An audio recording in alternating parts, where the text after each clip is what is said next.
Hello, this is Kirby Harris, and you are watching the Libertas Press YouTube channel. And today, this is our first video. We're going to go ahead and we're going to do a in the news type of video. We're hoping this will be a regular feature. Do this daily, at least Monday through Friday. So sit back and listen up. Basically, 5 things for November 10th. This is an article from CNN. I'll post it in the comments below. Roy Moore, Russia probe, Trump and Asia. It says Trump, but tax proposal and Louis C.K. All right, first story, Roy Moore, who beat Luther Strange. I know it kind of sounds like some kind of something you'd see in a superhero movie. The name's Luther Strange, like he's some kind of bad guy. Not necessarily saying Roy Moore is a good guy, not taking sides here. Just thought that was kind of funny. But anyway, first story is, it says Roy Moore's Senate candidacy was already controversial one for the GOP. He's a guy that fought for the 10 Commandments as a judge. He got removed as a judge twice, I think, and he fought for it twice, run for some other offices. It says now it's a full-blown problem. Moore, the Republican nominee in a December 12th special election in Alabama, he's accused of sexual misconduct with underage girls and allegations that go back more than 3 decades. Moore has denied the allegations and blasted the Washington Post, which published the bombshell report, calling this story Moore called it a desperate political attack. The GOP response was, believe it or not, rather mixed. Senator John McCain said Moore should drop out of the race immediately. All right, I think that's kind of funny because think about it. John McCain, when he got a brain tumor, should have dropped out, spent some time with his family, man. I think that was just pride that kept him in, but then he's preaching to someone else that they should stop, even though this is a totally different idea. I mean, it's a sex scandal, even though Moore says he didn't do it. John McCain, it's pretty much universally thought out that it affected his memory and his way of thinking when he was in office. Boom. Anyway, Senate Majority Leader Mitch McConnell said Moore should quit the race if the claims are true. Now that I do agree with that. I mean, I'm not saying I'm a Roy guy. I'm not, he's more of a social conservative, even though I'm a Christian. I'm a libertarian. I don't believe Christian values should be pushed on non-Christians through legislation. But if it's not true, he should run. I mean, if you want to run, you run. If it's true, he should probably drop out. I mean, well, no, he should drop out. But anyway, some Alabama state lawmakers said they still support Moore, with one guy going so far as to say he used the Bible to excuse Moore's alleged behavior. In other words, he's saying if Moore did it, then there's an excuse in the Bible, which, I mean, to me is nonsense for a couple of reasons. Basically, the guy said Joseph was in his 30s. Moore, when he supposedly did this, was supposed to be in his 30s. Well, and the girl was supposed to be 14. Now, this state legislator, I don't know his name right now. And when I click the link, it tries to get me to sign up for the newspaper that's talking about it. So I won't worry about his name right now. But anyway, it says that the guy's excuse basically was that that Moore was 30, the girl was 14. So Joseph and Mary, Jesus's parents, Joseph was 30 something and Mary was 14 something. Okay. One, Roy, as far as I know, I don't know, he might not have been, but married or not, he had relations outside of marriage, and he's this big Christian guy. And I assume he even was then, maybe he wasn't. And the other thing is, even if that was acceptable back then, it's not acceptable today's society for someone over 18 to go out with someone under 18, and it's illegal.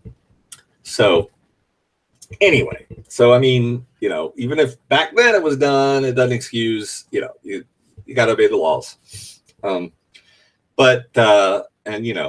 some would even argue, is it morally right back then? So anyway, but most people agree it's morally not right today. So anyway, let's see. So at this point, it doesn't look like Moore is going to drop out. And CNN's Chris Cillizza, I'm not sure if I pronounced that right, says that creates a huge headache for the GOP because there's no process to replace him outside of a write-in campaign. So that's kind of messy after Republicans in Virginia just had a bloodbath. They lost, a lot of seats. Some of them from very strong incumbents in very strong Republican areas. Some who win 20, 30, usually by 20, 30 points. Some of them barely won by maybe 150. Some of them barely lost by, say, 151. I can't remember if it was lost or won, but by 16 votes. Now some of those are going to be, recounted. But anyway, that is destroyed. And then one of the social conservatives, Bob Marshall, who'd been in there for 25 some years, got defeated by, and he was always trying to pass legislation to prevent certain homosexual things, and transgender things, and he was author of Virginia's version of the bathroom bill that failed. And anyway, Danica Rowan, a transgendered woman, that means someone who was born a male and they're transitioning into a female, raced against him and beat him. So anyway, now next is the second story, Russia investigation. President Donald Trump's longtime confidant Keith Schiller privately testified that he rejected a Russian offer to send 5 women to the then private citizen Trump's hotel room during their 2013 trip to Moscow for the Miss Universe pageant, according to multiple sources from both political parties with direct knowledge of the testimony. So he's testified that he rejected a Russian offer to send 5 women to Trump. So in other words, it came out of the Russia investigation, but it seems to say that Keith Schiller, citizen Trump's private bodyguard back in 2013, told Russia, no, Trump will not get prostitutes. Members of the House Intelligence Committee raised the matter because of salacious allegations laid out in a dossier compiled by former British agent Christopher Steele, an opposition research document that was funded by the Democrats, detailing alleged ties between Trump and his associates with Russians. And I think that was funded by the Hillary Clinton campaign. It's come out. Notice how CNN just says Democrats. And they also say, let's see, what does it say? Okay. Meanwhile, White House senior policy advisor, having trouble speaking today, Stephen Miller, has been interviewed as part of special counsel Robert Mueller's Russia probe, according to sources familiar with the investigation. The interview brings the special counsel investigation into Trump's inner circle in the White House. Miller is the highest level aide still working at the White House, known to have talked to investigators. Number 3, Trump in Asia. President Trump dusted off his America First speech and took it to the Asia Pacific Economic Cooperation Summit in Vietnam. The president issued a strong rebuke to the trade practices that he feels harms American workers. But like he did yesterday in China, Trump said he didn't blame business leaders in the Pacific Rim. He blamed his predecessors. He said the U.S. wasn't going to be taken advantage of anymore. So there he was trying to talk tough. We'll see how that works out. I personally don't agree with trade protectionism. I believe free trade with all. I believe not getting involved with other nations and trying to control them for economic or military or power purposes, like the U.S. tends to do. Trump tends to do this too. But I am not. So I'm not for foreign intervention in wars and in our our State Department, all that kind of stuff. But I am for free trade with all who want to trade with us. All right. But anyway, that's my little opinion. Let's see. 4, tax overhaul.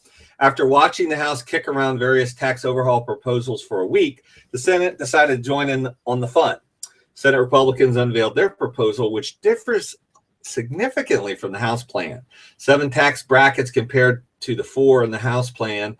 No curbing of the mortgage interest deduction, a full repeal of the state and local tax deduction, a big cut to the corporate tax rate, but not right away. So they want to delay it. The corporate tax cut. This sets up a dramatic showdown on tax policy with the House. The Senate and the House are working with an uber aggressive timeline to meet President Trump's deadline of delivering him a tax bill to sign before the end of the year.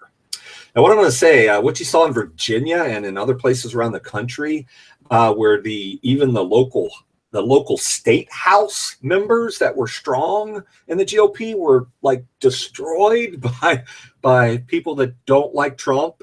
Not only that, watching that, I'm telling you, if Republicans do not get better tax plans, the tax plans they have unleashed so far, they're okay, but they're not great. Now, this is my opinion on this little deal.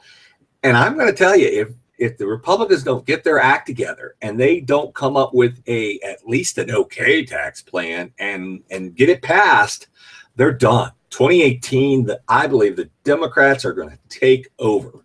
The only thing that's going to save them is maybe an okay plan. An okay plan might not even work. I mean, some of the plans that they've come out with so far are awful. I mean, yeah, they've got some good things like getting rid of eventually the inheritance tax, which hurts a lot of small farms and small businesses. But also, they have a hidden 47% tax rate. That's higher than now. I know they've changed like the different brackets. They've lowered some of them, kept some of them, and they've changed the how much you got to make to do that. To get some of those, they've made it so. Like I think with the 35, you got to make a lot more to be in that bracket than you do now. And I know that they're going to get rid of stuff like the deductions for your state. Well, that's going to erase a lot of the taxes people got. So it's kind of like a faux fake tax plan. And I think what it is, they know if they go too strong, the Democrats will fight it. The Democrats will say they're going to fight it no matter what, but they might make a deal if they throw in leave some taxes in and basically make some fake tax plans that reduce in one area but raise it in another. And some people might get some tax relief, and that's better than nothing. Okay, fifth story, Louis C.K. He's a comedian. He's become a big producer, creating lots of television shows. And he is the latest Hollywood heavyweight to face sexual misconduct allegations. The New York Times reported the allegations of 5 women who said CK acted inappropriately, including fondling himself in front of them, which he joked about. Even in one show, I don't remember the name, I read about earlier today. One show, he actually had a thing where he, or different shows of that, men fondling themselves or pretending to fondle themselves is part of the show. And now we know it's come from something real. Okay, anyway. CNN says it has not confirmed the women's stories independently. The fallout has been swift. The premiere for his new movie was canceled. A late show appearance was ditched. HBO kicked him off a comedy special, and FX, where he'd had several shows, said it would conduct a review. The comedian's publicist said he's not going to answer any questions. Now, one thing I will say about that, if he's guilty, fry him. But the problem is when people are accused and a snowball starts rolling, and I'm not saying this is all of these accusations against Harvey Weinstein and all these people aren't true, but when people get accused of things like that, it starts to snowball and lots of fakes come out. So the problem is Louis C.K. probably was doing in private, I don't know, I'm just saying, could have been doing in private what he was portraying publicly in his comedy and in his shows. And that's doing lewd things in front of women. So if he really did it, then sure, he should get some blowback. But the thing is, it hasn't been proven in a court. These are just allegations, and all this stuff was taken from him. But what if he's innocent? That's my point. It's messed up. I think they probably, I know they're just doing it because they don't want to lose money. They don't want to support someone like that. What they should do in a lot of cases is they might say, all right, you're suspended. And maybe that's what this is. It says, his movie was canceled. Maybe they should have suspended his movie is what I'm saying. And say, oh, we're suspended. Well, could have suspended it from the comedy special at FX, where he's had several shows, said it would conduct. Well, they're going to conduct a review. See, that's good. But anyway, so more sex scandals coming out with supposedly Citizen Trump, even though his guard says that the guard rebuffed. So I don't know if that means Trump won it and he rebuffed it. I don't know. Who knows what that story is. But anyway, and Louis C.K. and, we know Kevin Spacey, all sorts of sex scandal stuff. So that is the news for today. This is Libertas Press. I reported the news here and gave little pieces of my point of view. So until next time, talk to you later. Bye-bye.